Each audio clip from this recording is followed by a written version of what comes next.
I'm Debbie Godfrey, and welcome to Season 2 of the Positive Parenting Pep Talks podcast, where I'll be answering your questions about positive parenting. So sit back and listen to what some parents have asked and what my suggestions are for them. And please remember to like, subscribe, and share, and give us a great review if you like this Pep Talks podcast. Thank you so much for being here and happy parenting. In today's episode, I talk with a mom who had a question about her son saying please and thank you about things. And I think many of us have these same questions that this mom had. And I hope after you listen to this, it'll give you some food for thought, maybe some great ideas of what you can do. Maybe you'll agree, maybe you'll disagree. All of it is good. So I look forward to you listening and getting any feedback that you may have. Enjoy this pep talk and have a great day. Okay, so I can just ask any questions that I have. I have two questions. One that I want to start with because it's pretty fresh. How do I get who's 8 to say thank you without that becoming a power struggle?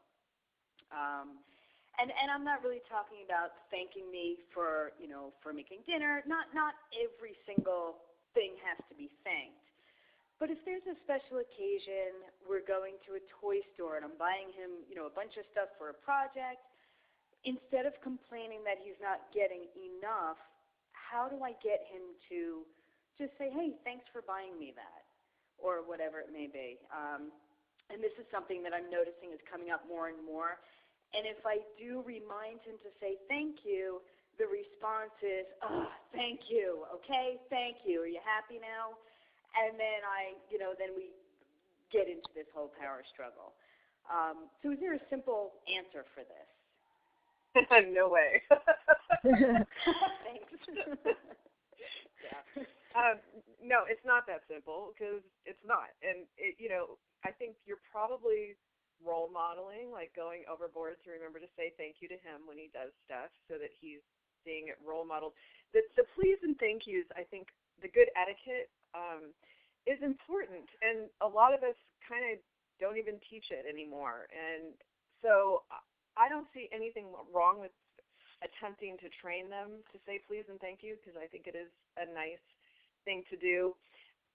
However, it's not always easy or pretty, and some kids are more resistant to it than others are. So in this case, I'm sure that he's being resistant, just, he's exerting his power because you say you get into power struggles with it. So one of the things I would do is just take it on a case-by-case basis, Karen. So each time that he's not saying thank you in a time where you think he should appropriately, just take it on its own accord instead of clumping them all together because that's what feels overwhelming and like he's not learning any manners. If you just do it one thing at a time and really recognize when he does say thank you, tell him you appreciate that he remembered to do that. It's just like remembering the toilet seat. It's like it's just a gesture that he is not so into, but he's willing to do it for you, and you appreciate that about him. So role modeling is one, making not a big deal, but a point of saying thank you to him when he's done stuff so that he's being given the same thing that you're asking of him. And then the other thing, especially in the circumstance you just mentioned with, okay, thank you, gosh. And that moment is a perfect time to say, wow, I love buying you stuff. It gives me so much joy. And because we've talked about this, when I don't get the thank you, I kind of feel bummed. And then when it's so, disrespectful and the tone of voice is so rude, it just makes me feel like I don't ever want to do that anymore because I don't want to perpetuate that. And I'm just amazed that, that this would be the dynamic you would be choosing with us because we could have so much fun. And do you hear how, detached I am from it? Yeah, it's so hard for me because when he's rolling his eyes, he's like, fine, thank you.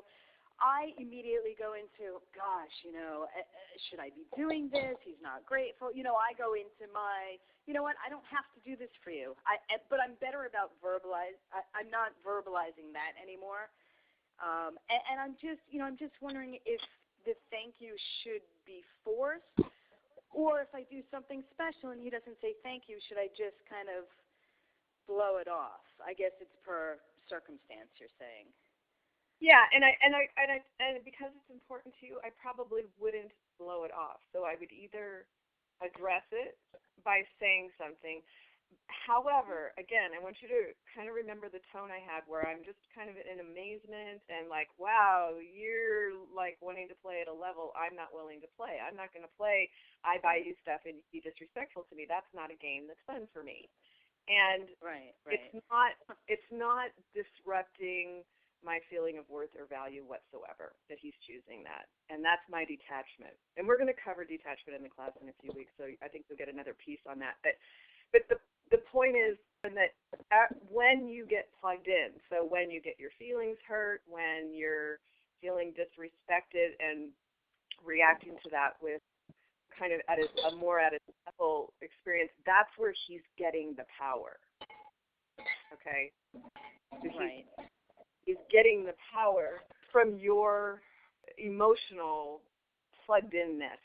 It's not a word, but yeah, it's getting better. It matters. Try really hard to detach. Yeah.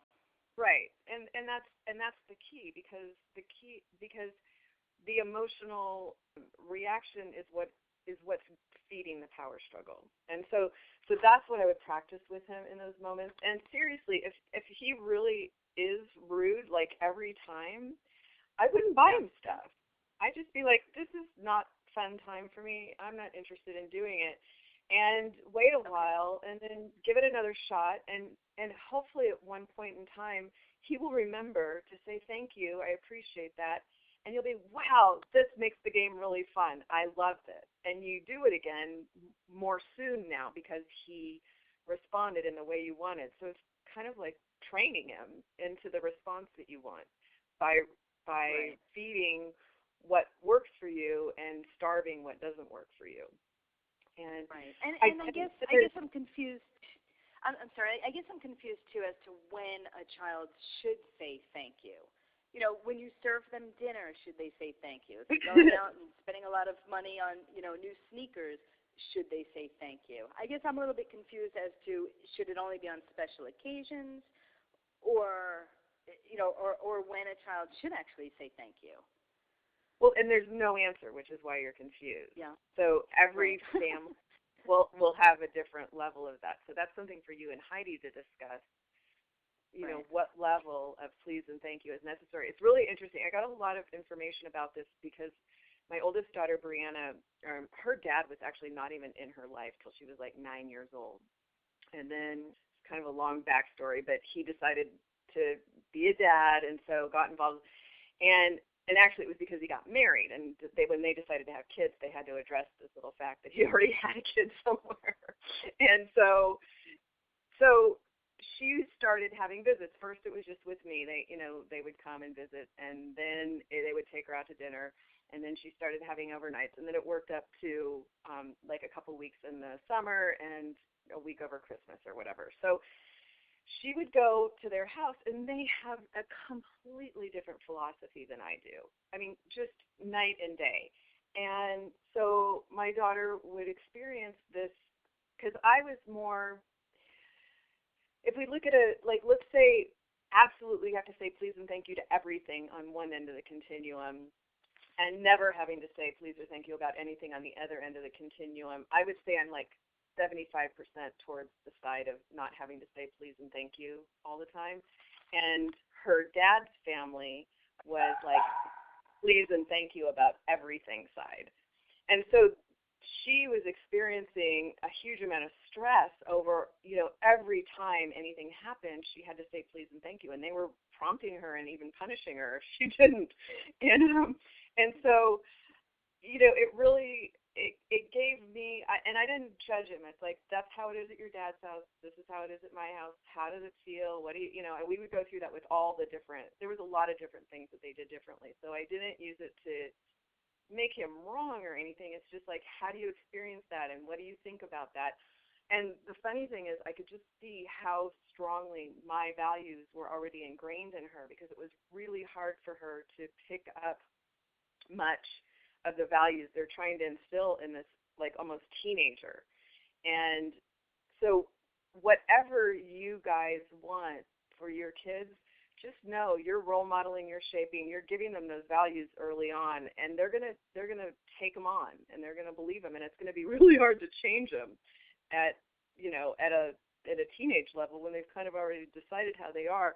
But one of the things that I realized about it is I was probably more lax than maybe I could have or should have been about it, because of, like, I would ask her to give me examples of what they were asking her to say please and thank you about, and I thought, oh, well, that's appropriate, Brianna. You should be saying please and thank you to them about that stuff. And sorry I didn't teach you better, like, to be more polite or whatever. It's like I just, it wasn't on my priority list. And when she started getting parented by him, I started seeing how important it really is, not just to them, but to other families, and that whatever your family's value is on this, wherever you guys want to be on the continuum, that's what you should do. That's the right for you. And so anywhere on there is right for you. It's just what you guys agree on.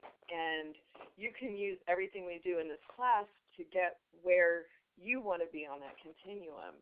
And so if you want to get more please and thank yous, rather than trying to get it head on with the power struggles, which we all know isn't going to work, you're going to work towards, having the conversations like, wow, this doesn't feel good. Being detached, that's a positive parenting technique, is detaching with love. We'll talk about it in a couple weeks.